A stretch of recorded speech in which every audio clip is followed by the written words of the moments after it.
Esta é a terceira de uma série de palestras sobre o tema Os Inimigos que Enfrentamos.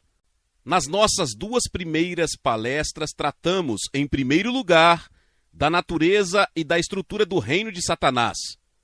Salientei que existem dois reinos espirituais opostos: o reino de Deus e o reino de Satanás, ambos espirituais e ambos, neste momento, invisíveis ao olho natural, mas extremamente reais. E tentamos traçar a origem do reino de Satanás até um arcanjo originalmente chamado Lúcifer, que liderou um grupo de anjos em rebelião contra Deus e estabeleceu um reino rival numa região que é chamada no Novo Testamento de celestiais. Essa frase, regiões celestiais, na verdade, ocorre 5 vezes na Epístola aos Efésios, que é a seção principal das Escrituras que revela a revelação de Deus sobre a igreja. Acho que não é por acaso que a ênfase está nos lugares celestiais. A igreja de Jesus Cristo deveria estar operando nos lugares celestiais, contra outro reino também estabelecido nos lugares celestiais. E para o benefício daqueles que estão confusos, gostaria de salientar que na Bíblia, a partir do primeiro versículo, a palavra céu é plural. Existem mais de um céu. E em algum lugar entre o nosso planeta e o trono de Deus, no céu da presença de Deus, existe um reino satânico rival em oposição a Deus. E então tratamos na segunda palestra de uma das principais atividades do reino satânico, uma das principais formas de manifestação do seu poder, que é a bruxaria. Para muitas pessoas, a bruxaria tem um som meio antiquado, como algo da Idade Média, que há muito deixou de ser relevante, mas isso é totalmente falso. A bruxaria é muito real. E acho que nunca esteve tão ativo na história da humanidade como é hoje. E muitas nações que, uma geração atrás, teriam sido descritas como cristãs, estão hoje permeadas por intensa atividade de bruxaria. Tentei dar uma breve definição de bruxaria em 3 áreas. Em primeiro lugar, como uma obra da carne, uma das formas como a natureza caída do homem se expressa.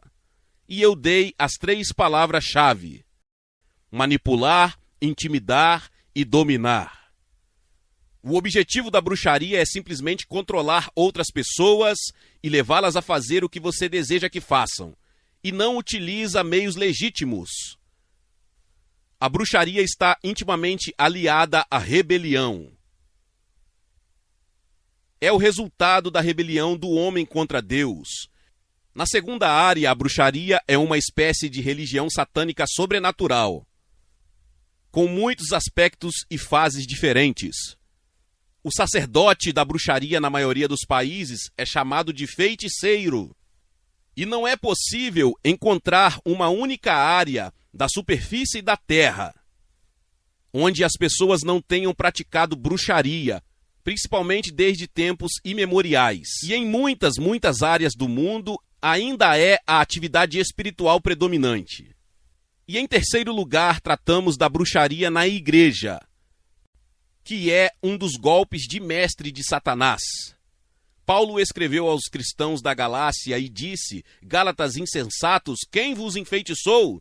E vimos que a evidência de que estavam enfeitiçados consistia no fato de que a obra de Cristo na cruz teria sido obscurecida, e com isso eles foram privados de todos os benefícios que Jesus havia obtido para eles. E esta obra de bruxaria expressou-se na igreja em 2 coisas principais: carnalidade, confiar na carne e não no espírito, e uma consequência da carnalidade é o legalismo.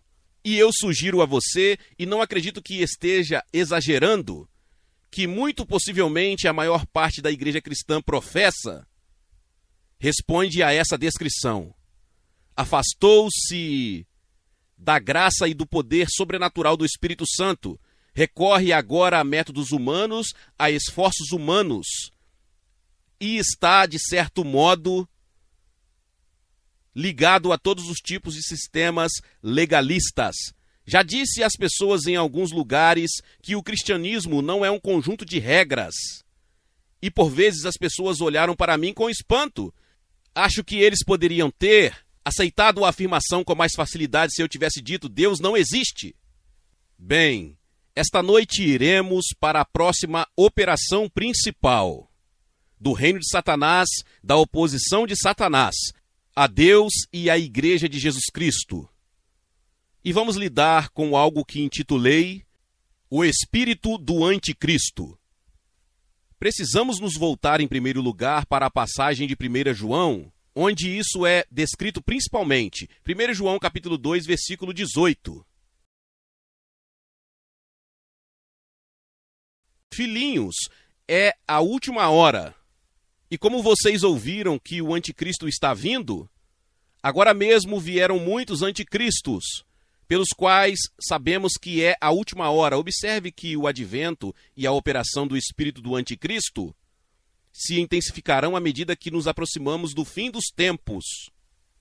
Eles, isto é, esses anticristos, saíram de nós, sendo nós a Igreja de Jesus, mas não eram dos nossos, pois se eles fossem dos nossos, teriam continuado conosco. Mas eles saíram para que fosse manifesto que nenhum deles era dos nossos. Mas você tem uma unção do Santo e sabe todas as coisas.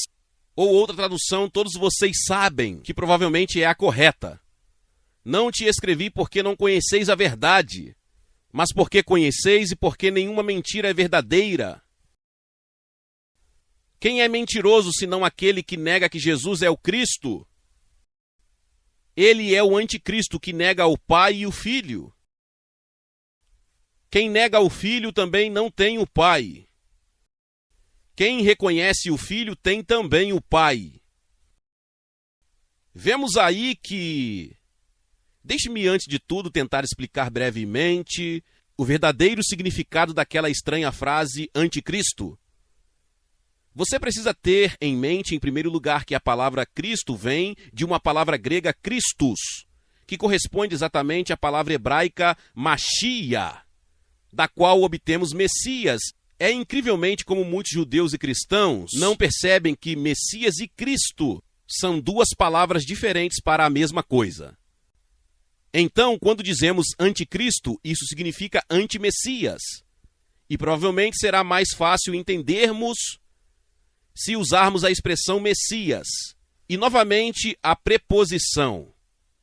Espero que você saiba o que é uma preposição. Se não sabe, não se preocupe. Você pode sobreviver sem ela. O céu também está aberto para quem não sabe o que são preposições. Mas, de qualquer forma, a preposição anti é uma preposição grega.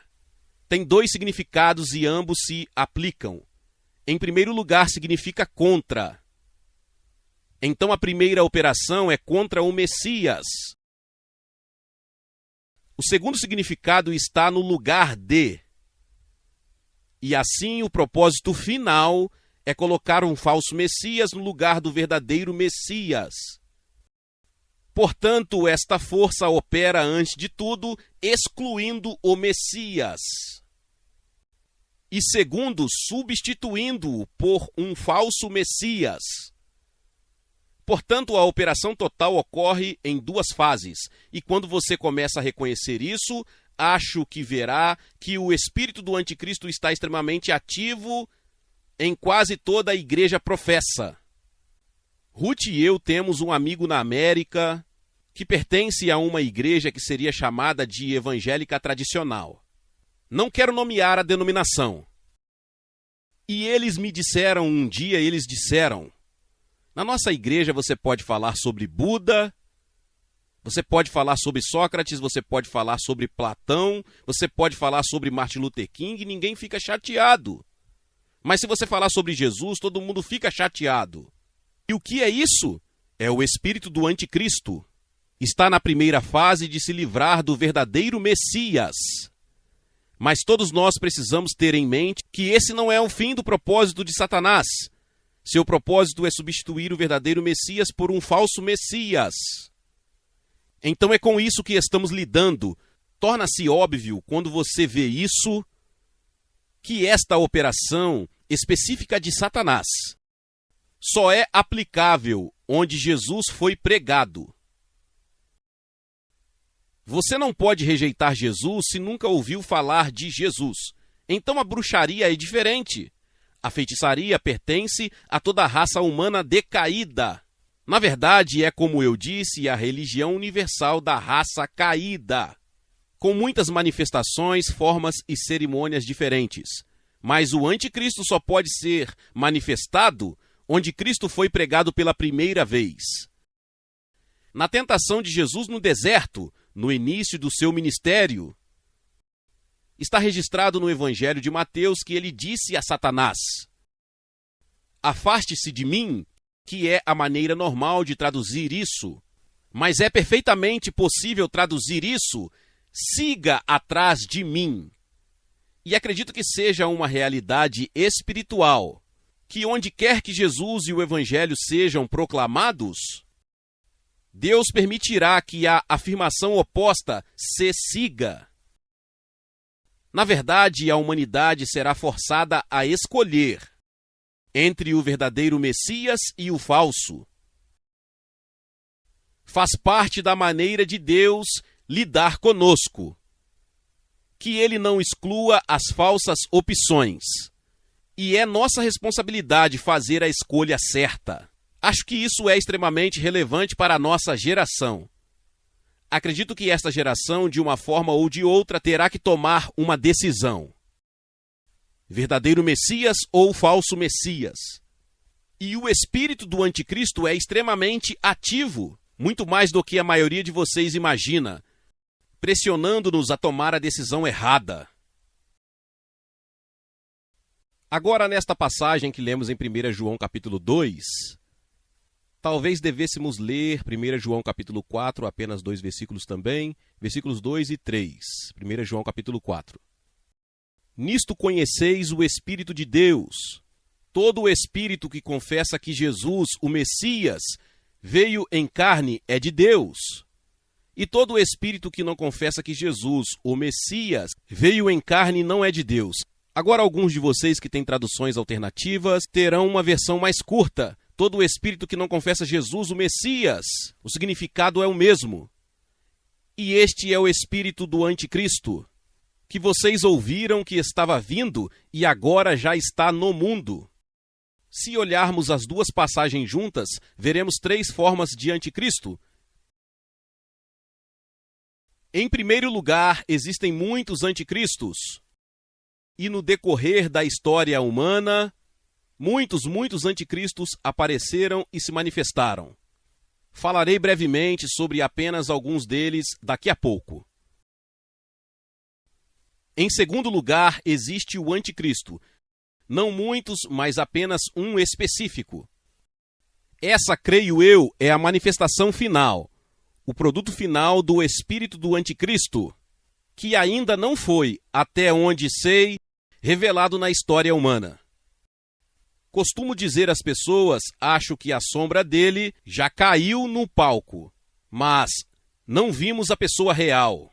Mas no final desta era, as Escrituras deixam claro, haverá um governante final, extremamente maligno e extremamente poderoso, que dominará toda a raça humana por um breve período, que será o anticristo. A terceira forma é o espírito do anticristo. O espírito do anticristo é o espírito que opera através de cada anticristo. E João nos deu certas marcas do espírito do anticristo, que são muito importantes. Primeiro de tudo, começa na associação com o povo de Deus.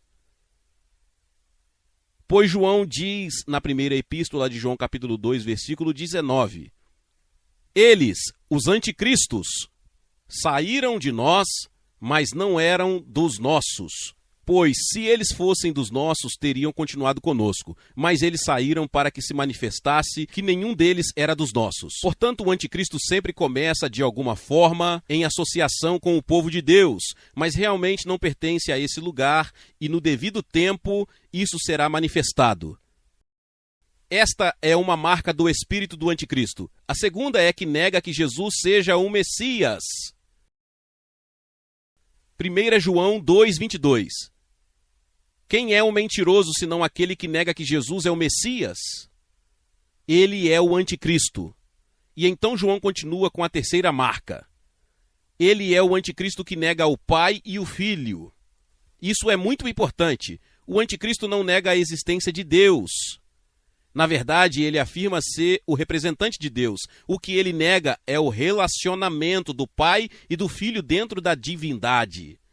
E onde quer que você encontre a negação disso, provavelmente estará enfrentando o espírito do anticristo. E a quarta marca do anticristo, que é dada em 1 João capítulo 4, é que ele nega que o Messias veio. Provavelmente acredita no Messias que virá, mas nega que o Messias já veio. Deixe-me recapitular essas 4 marcas, porque são extremamente importantes. Primeiro de tudo, o anticristo começa em associação com o povo de Deus. Em segundo lugar, nega que Jesus seja o Messias. Obviamente, isso não pode ser paganismo, porque o paganismo nem ouviu falar de Jesus, entende? Só pode acontecer onde Jesus foi proclamado. Terceiro, nega o relacionamento pai e filho dentro da divindade. Não nega necessariamente a Deus, mas nega um Deus que é revelado como pai e filho. E 4, nega que o Messias veio, mas muito provavelmente ensina que o Messias virá. Agora, vamos pegar alguns exemplos históricos e devo confessar que o que eu vou dizer é um tanto controverso. O problema com a verdade é que ela pode ser controversa. Certamente não tenho nenhum desejo de ofender ninguém e não tenho nenhum desejo particular de atacar outras religiões. O que eu quero fazer é apresentar a verdade. Mas a primeira e mais persistente e duradoura manifestação do espírito do anticristo está no judaísmo. Sempre pensamos que o cristianismo se ramificou do judaísmo. E é isso que o povo judeu basicamente lhe dirá.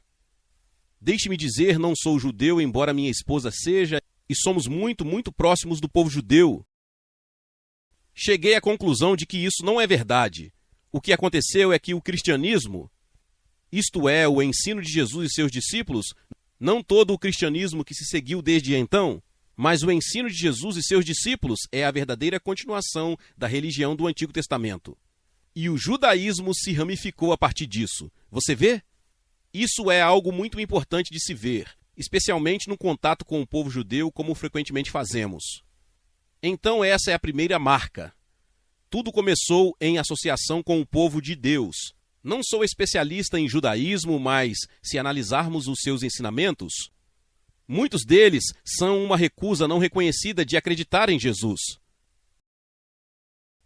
Muito do que é ensinado é uma força que nega as reivindicações de Jesus. A segunda manifestação do cristianismo no judaísmo é obviamente muito simples. Nega que Jesus seja o Messias, mas acredita no Messias que há de vir. Terceiro, nega o relacionamento pai e filho dentro da divindade. Rejeita a afirmação de Jesus de ser o Filho de Deus. E não aceita que Deus tem um filho. E em quarto lugar, como eu disse, nega que o Messias tenha vindo. Curiosamente, só para atualizar, no verão passado, 1988, em Jerusalém, cartazes muito elegantes apareceram na cidade, em todas as principais ruas da cidade em hebraico, dizendo o seguinte: o Messias chegou! E se você quiser, encontre-o, vá ao Monte das Oliveiras, num determinado domingo, e ele estará lá. Lindamente impresso, não tenho ideia de quem os imprimiu. Eu sei que um jornalista foi lá para ver o que aconteceu, mas não encontrou o Messias. Mas isso é apenas para mostrar o quão real é esse problema. Se você falar com o povo judeu, com uma atitude simpática e usar o nome Messias, algo muda aos olhos deles, porque é uma palavra que tem um significado especial para o povo judeu. Agora quero lhe oferecer uma sugestão. Um pensamento que tenho e você tem toda a liberdade de discordar de mim. Quero abrir em Mateus capítulo 27 por um momento e ler apenas um versículo. Sugiro a você que neste versículo temos a primeira manifestação real e poderosa do espírito do anticristo. Mateus 27, versículo 21. Jesus foi levado perante o governador Pôncio Pilatos. Pilatos não consegue encontrar nada de errado com Jesus, mas os líderes religiosos judeus persistem em acusá-lo e incitam toda a multidão judaica a se voltar contra ele. E precisamos ter em mente que qualquer uma daquelas pessoas naquela multidão devem ter estado na mesma multidão que apenas uma semana antes o havia recebido em Jerusalém, colocado ramos de palmeira no caminho e dito: bendito aquele que vem no nome do Senhor, o que ilustra algo que não devemos ignorar, que a humanidade é extremamente inconsistente. Não demorou mais de uma semana para reverterem totalmente a sua atitude, mas não acredito que tenha sido apenas uma reação humana natural. Acredito que houve uma tremenda guerra espiritual acontecendo no reino invisível e, infelizmente, o espírito do anticristo prevaleceu. E isso é o que aconteceu. O governador Pôncio Pilatos trouxe Jesus para fora e disse: é seu privilégio que eu liberte um prisioneiro todos os anos neste período. Devo libertar Jesus ou libertar Barrabás? Barrabás era um agitador político, um assassino, um homem violento. Ele nunca fez bem a ninguém. Enquanto, por outro lado, Jesus nunca fez mal a ninguém. Ele curou milhares, abençoou milhares, alimentou milhares. Não havia nenhuma razão lógica para se voltar contra Jesus. Não era lógica, era uma força espiritual em ação. E este, creio eu, é o versículo-chave, Mateus 27, 21. O governador, que é Pilatos, respondeu e disse-lhes a multidão judaica: qual dos dois quereis que eu vos solte? E assim Israel é uma espécie de antitipo do que acontecerá com a humanidade, na minha opinião. Porque acredito que toda a humanidade acabará por se deparar com esta escolha. Qual das duas? Você quer Jesus, o Salvador, o Curador, o Justo? Ou você quer Barrabás, um agitador político perverso e violento? Num certo sentido, Barrabás é um tipo do anticristo. E eles escolheram. Quem eles escolheram? Barrabás. Ouça, não vamos apontar o dedo para eles. Tenhamos muito cuidado quando chegar a hora de não cometermos o mesmo erro. Houve uma força espiritual em ação que varreu aquela multidão e a mudou. E eles ficaram quase loucos de raiva, ciúme e fúria, sem qualquer causa. E eu pessoalmente acredito que foi quando o espírito do anticristo impactou a humanidade pela primeira vez. E, num certo sentido, procurou dominar o povo judeu desde então até agora. Agora Jesus os advertiu. Se você abrir em João capítulo 5, no versículo 43...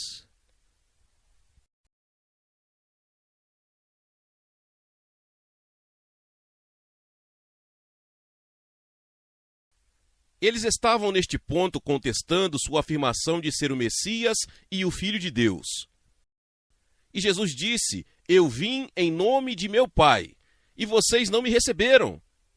E se outro vier em seu próprio nome, vocês o receberá. Agora, isso foi provado abundantemente verdadeiro. Em outras palavras, eu sou o Messias verdadeiro, mas vocês não me receberam. Se um falso Messias vier em seu nome, vocês o receberá. E a enciclopédia judaica registra aproximadamente 40 falsos Messias, que vieram desde então e foram recebidos pelo povo judeu. Para citar apenas um, dois ou três deles, o mais famoso provavelmente é Bar Kokhba, que liderou uma revolta contra Roma no ano de 138 d.C., creio eu. Depois houve Moisés de Creta, penso que no século V, que persuadiu as pessoas de que deveriam entrar no mar vindo de Creta e encontrariam o Messias, e milhares foram para o mar e morreram afogados. E então, no ano de 1666, que deveria ser o ano milagroso, Sabbatai Zvi afirmou ser o Messias e foi recebido com entusiasmo por multidões. Um dos falsos ensinamentos do judaísmo não é ensinado por todo o judaísmo, mas há um ensinamento no judaísmo, é que quem nos devolve o nosso templo é o Messias. Você sabe, tenho certeza de que a área do templo, o local sagrado de todo o povo judeu, ainda está ocupada por uma mesquita muçulmana e os judeus não estão sequer autorizados a ir para lá, embora na verdade controlem politicamente toda a área. E eu pessoalmente acredito que se surgisse uma personalidade política que pudesse de alguma forma intervir no Oriente Médio e obter para o povo judeu o direito de construir ali o seu templo, eles o aclamariam com entusiasmo como o Messias. E ele apelaria a toda a comunidade judaica em todo o mundo. E eu sugeria que isso não pode estar muito longe. Tudo bem, agora vamos dar uma olhada em outra manifestação principal do espírito do anticristo, e é extremamente importante para nós, como cristãos, estarmos bem informados neste momento. Isto é, o Islã, que é o nome da religião de Maomé. Islã significa perfeição, completude, realização. Maomé surgiu no século VII desta época na Península Arábica. Afirmava ser um profeta, afirmava ter recebido numa caverna de um arcanjo a revelação da religião que então se tornou o Islã.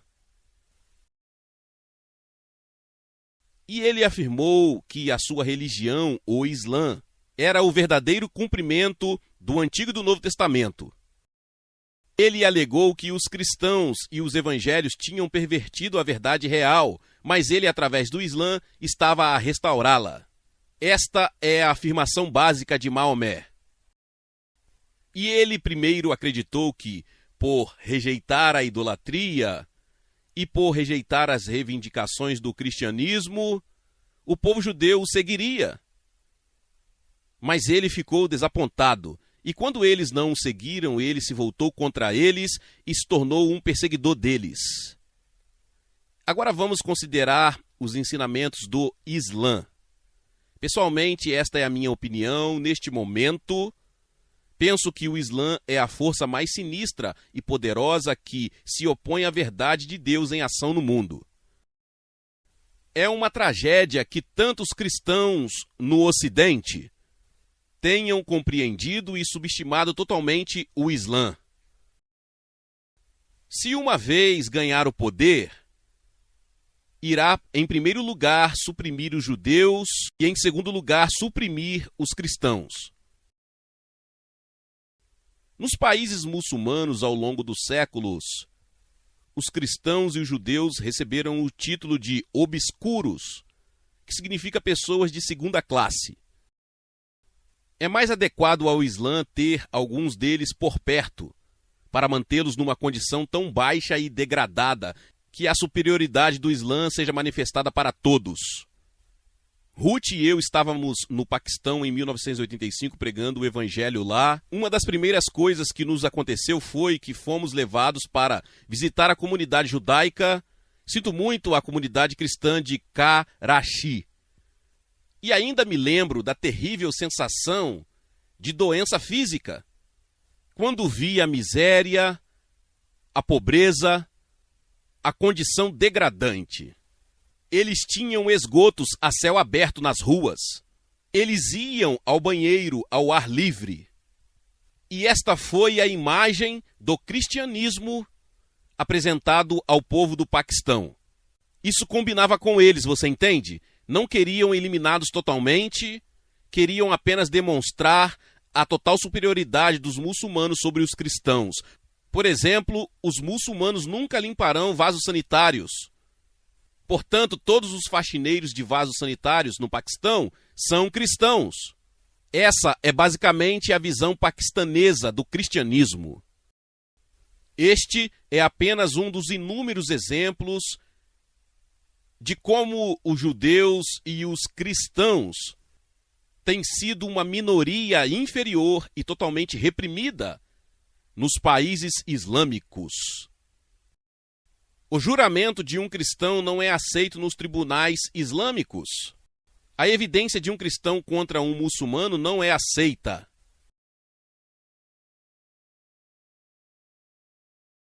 É verdade que o Islã nunca foi culpado de nada tão terrível como o Holocausto. Mas tem um longo historial de 13 séculos de supressão e desprezo pelo cristianismo. É difícil para você que não está familiarizado perceber com que total desprezo eles veem os cristãos.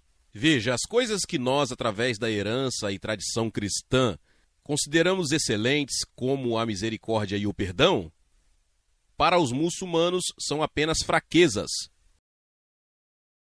Veja, atualmente a situação no Oriente Médio, os políticos ocidentais, mesmo que não sejam cristãos, têm um ponto de vista cristão. Eles têm uma formação, falam de misericórdia, de paz, de perdão. Para os muçulmanos isso é um disparate.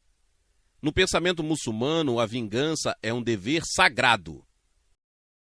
Só quero trazer à tona o espírito totalmente diferente que existe, porque nem sempre é óbvio. Agora, como salientei, o Islã novamente tem as marcas, a maioria delas. Tudo começou em associação com o Antigo e o Novo Testamento. Afirmava ser o resultado dessa revelação de Deus, mas nega certos fundamentos básicos da fé cristã. Nega a morte expiatória de Jesus na cruz. Maomé ensinou que Jesus não morreu. Um anjo veio e o tirou da cruz antes de morrer. Porque não há morte, não há expiação, e porque não há expiação, não há perdão. E nenhum muçulmano tem a certeza de que os pecados serão perdoados a qualquer momento.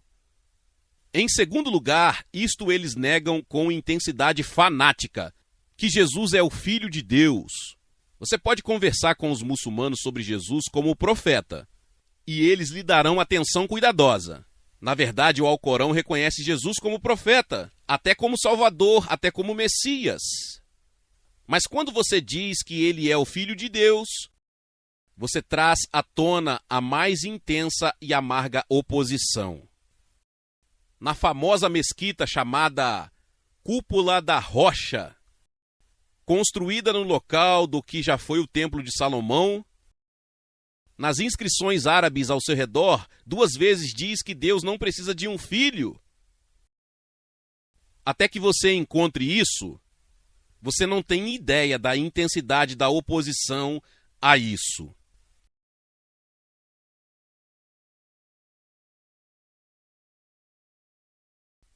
E então, como eu disse, nega o relacionamento pai e filho dentro da divindade. Então, curiosamente, ambas as religiões que vimos, o judaísmo e o islamismo, têm origem no Oriente Médio. Se você fizer um tour em Israel e tiver um guia, provavelmente em algum momento eles lhes dirão que o Oriente Médio é a origem das 3 grandes religiões monoteístas: judaísmo, cristianismo e islamismo. É meu palpite e apenas ofereço isso como algo para você pensar. Que o espírito do anticristo terá sucesso na igreja professa na eliminação de Jesus. No fim das contas, teremos um cristianismo sem Jesus. Será um sistema moral, um sistema legal, um sistema cheio de todos os tipos de espetáculos e religiões, mas sem Jesus. E veja, uma vez eliminado Jesus, você abriu o caminho para uma síntese do judaísmo, do cristianismo e do islã. Estou inclinado a pensar, esta é apenas uma opinião pessoal, que o anticristo liderará tal religião, unindo o judaísmo, o islamismo e o cristianismo apóstata. Acho que não estamos muito longe disso. Se considerarmos que tanto o Papa como o arcebispo de Canterbury conduziram nos últimos anos em igrejas cristãs cerimônias onde sacerdotes islâmicos e todos os tipos de hindus, índios, americanos foram todos recebidos como irmãos. Veja, você pode simplesmente ler isso no jornal, mas esse é o espírito do anticristo. Seu objetivo é eliminar Jesus. Ele é a pedra de tropeço. A cruz é a pedra de tropeço. Elimine Jesus na cruz e o cristianismo poderá fundir-se com todos os tipos de religiões. E eu pessoalmente acho que estamos bem no caminho nesse sentido. Essa é a minha opinião pessoal. Penso que temos que ser muito cautelosos na nossa atitude e na nossa abordagem a estas coisas, porque penso que o espírito de engano está em ação. Então, como eu disse, tem havido muitas pessoas ou sistemas anticristãos menores. Por exemplo, há cerca de 30 anos, estive no Quênia em trabalho educativo e pessoalmente tenho um grande respeito por Jomo Kenyatta, o primeiro presidente do Quênia. Mas, no período que aconteceu a independência do Quênia, sob o que chamaram de Revolta Mau Mau, que provavelmente se lembra da palavra Mau Mau. Os seguidores de Mau Mau pegaram todos os hinos cristãos que os missionários lhes ensinaram e os reformularam. Eles colocaram Jomo no lugar de Jesus. Então, novamente, este é apenas um exemplo simples do espírito do anticristo.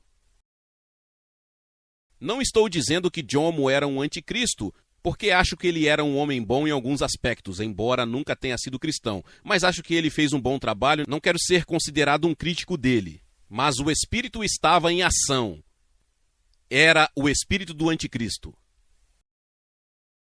Agora, vamos à manifestação final do espírito do anticristo no anticristo. Agora estamos a lidar com algo que, tanto quanto sei, ainda é futuro. Se não for futuro, ainda não o descobri. Portanto, sempre existe a possibilidade de erro. E não estou de forma alguma estabelecendo a lei, afirmando que tudo será exatamente como o apresento, mas quero direcionar sua atenção para essas passagens muito importantes das Escrituras, para que pelo menos você não as ignore, que você não esteja inconsciente do que Satanás está planejando e que possa formar alguma opinião sobre o quão longe ele avançou na execução de seus planos. Vamos voltar primeiro para 2 Tessalonicenses capítulo 2, que é realmente dedicado principalmente a lidar com o aparecimento, revelação e manifestação do anticristo. Também trata da preparação para a volta do Senhor. E é claro que eles estão intimamente interligados, porque o ato satânico final, antes do retorno do Senhor, será o anticristo. Na verdade, Paulo diz: o Senhor destruirá o anticristo com o esplendor da sua vinda. Pessoalmente, não tenho nenhum objetivo real de ser um herói. Estou preparado para deixar Jesus lidar pessoalmente com o anticristo. Acho que ele é o único que pode. Acho que o verdadeiro Cristo, o verdadeiro Messias, lidará com o falso quando ele vier.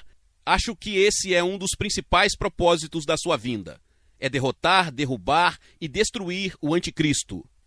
De qualquer forma, se abrirmos em 2 Tessalonicenses capítulo 2, começando no versículo 1 e apenas lermos até o versículo 3.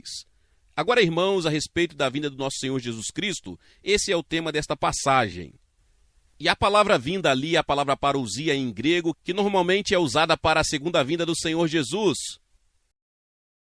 No que diz respeito à vinda de nosso Senhor Jesus Cristo e a nossa reunião com Ele, essa é a igreja que será arrebatada para encontrá-lo. Pedimos que você não fique tão abalado ou perturbado. Não se perturbe, não seja enganado. Seja por espírito, isto é, uma falsa profecia ou um falso mestre, ou por palavra, como alguma mensagem profética que circula, como a que circulou recentemente de que Jesus viria no dia 12 de setembro. Foi no dia 12 de setembro? Você sabe, estou simplesmente surpreso. Não sei se isso circulou na Grã-Bretanha, mas multidões de cristãos acreditaram nisso nos Estados Unidos. Isso me mostra a ignorância terrível e abismal, pelo menos dos cristãos americanos. E não sei se os cristãos de outras nações são muito melhores. Eu realmente não estou preparado para dizer.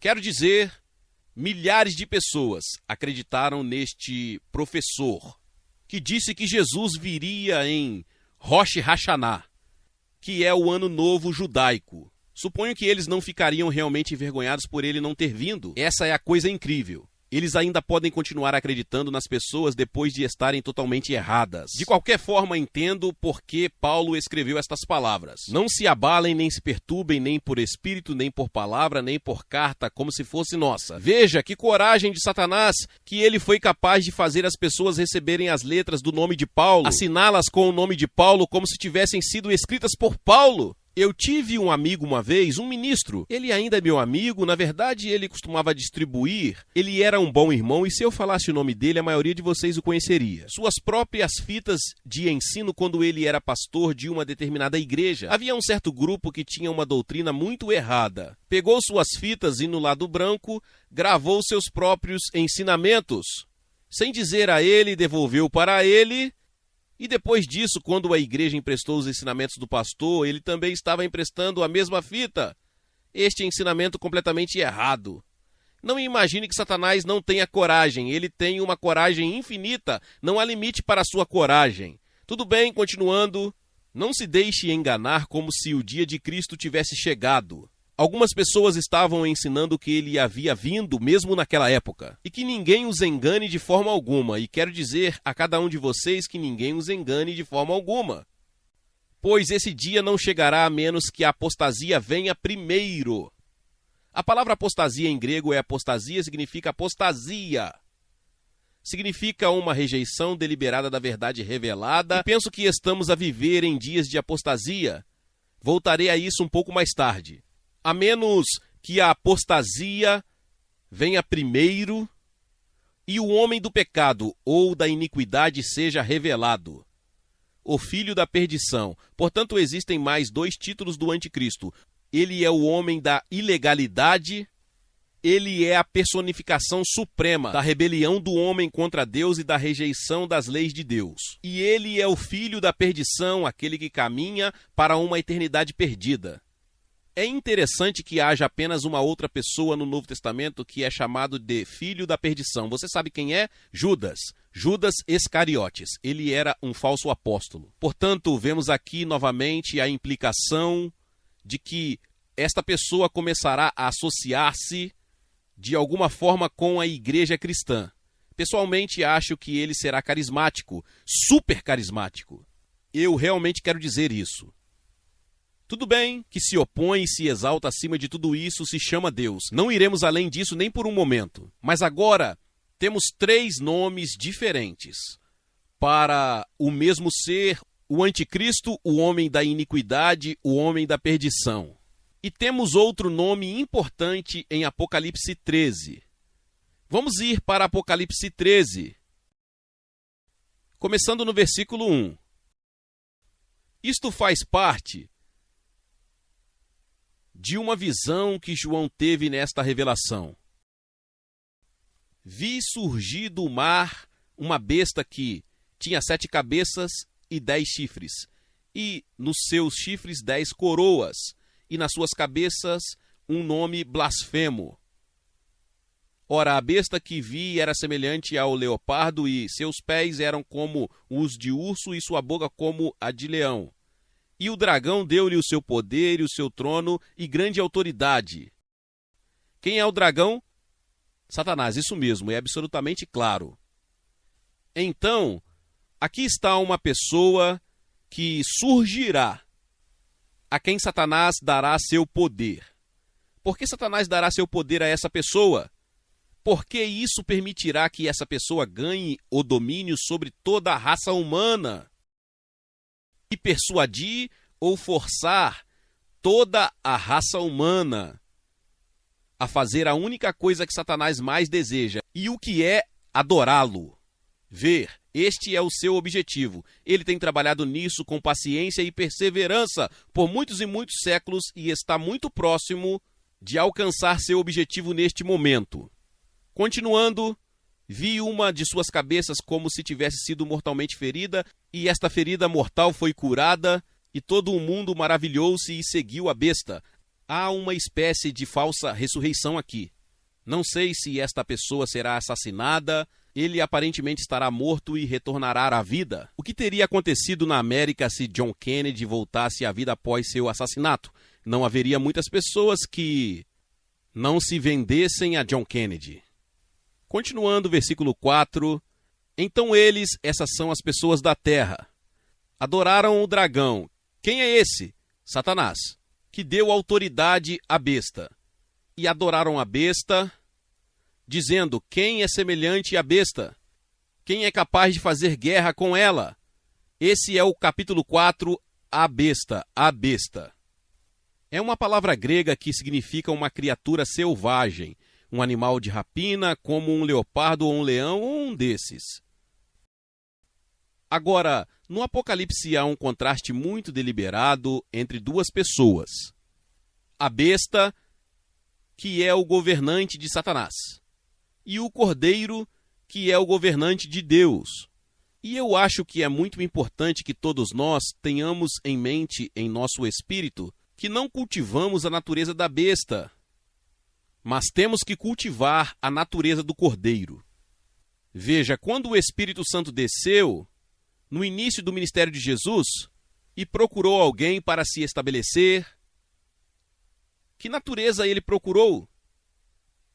O cordeiro, isso mesmo. João Batista disse: eis o cordeiro de Deus. E sobre ele desceu o Espírito Santo. Penso que esta é uma das grandes questões que preocupa cada um de nós. Porque o mundo de hoje é tão competitivo, é tão intenso, as pessoas são tão extremas e violentas que é muito fácil deixar a natureza da besta começar a infiltrar-se em nós. Mas o que Deus quer de nós é a natureza do cordeiro. Vejamos uma pequena gravura do cordeiro em Apocalipse 5. Poderíamos ler bastante, mas não leremos muito. Começando no versículo 5.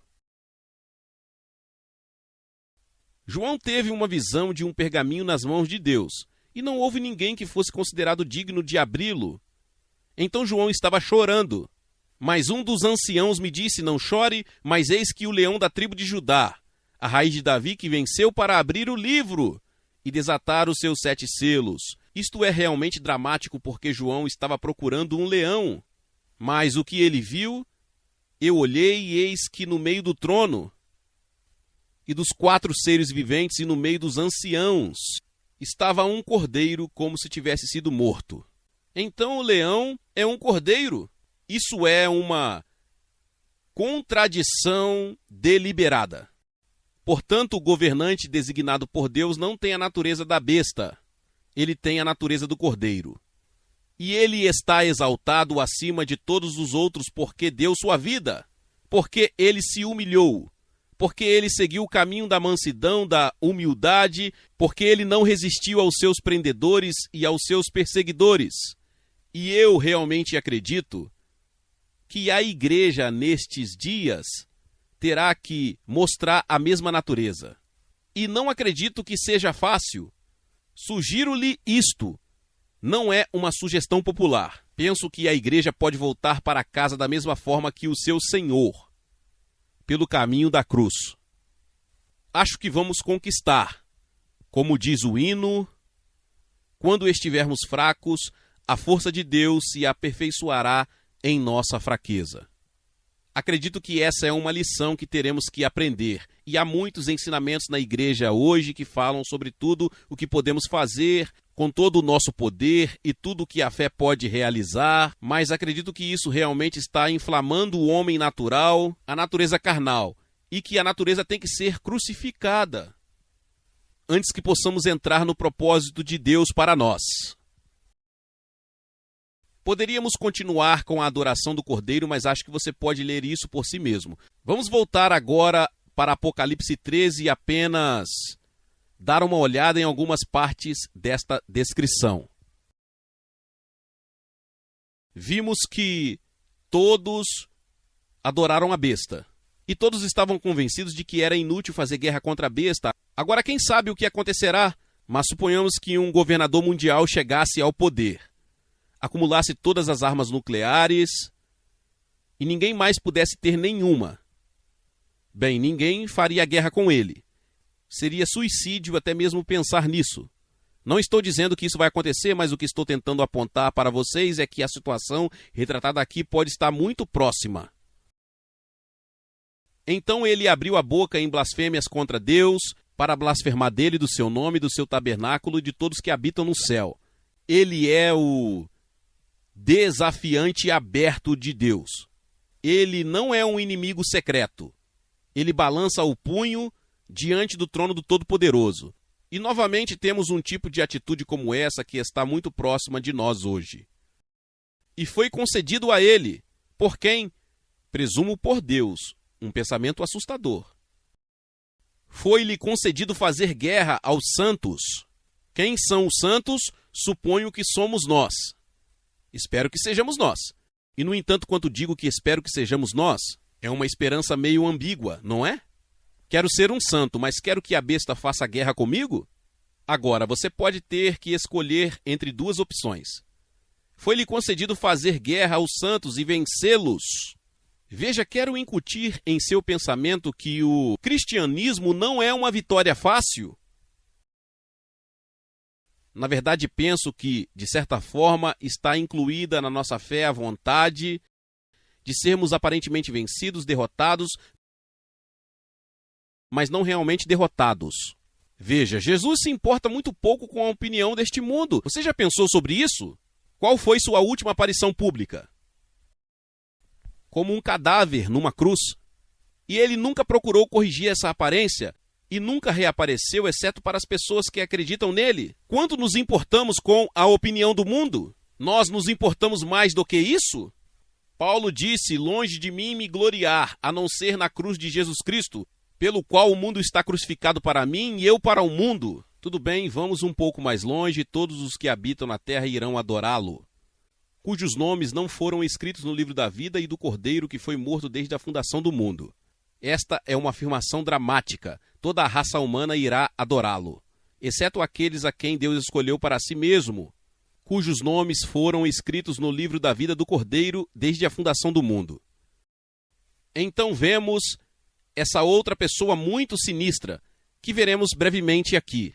A segunda besta, continuamos agora no versículo 11, então vi outra besta subindo da terra, e tinha 2 chifres como um cordeiro e falava como um dragão. Ele parecia ser um cordeiro, mas na verdade tinha a voz de um dragão.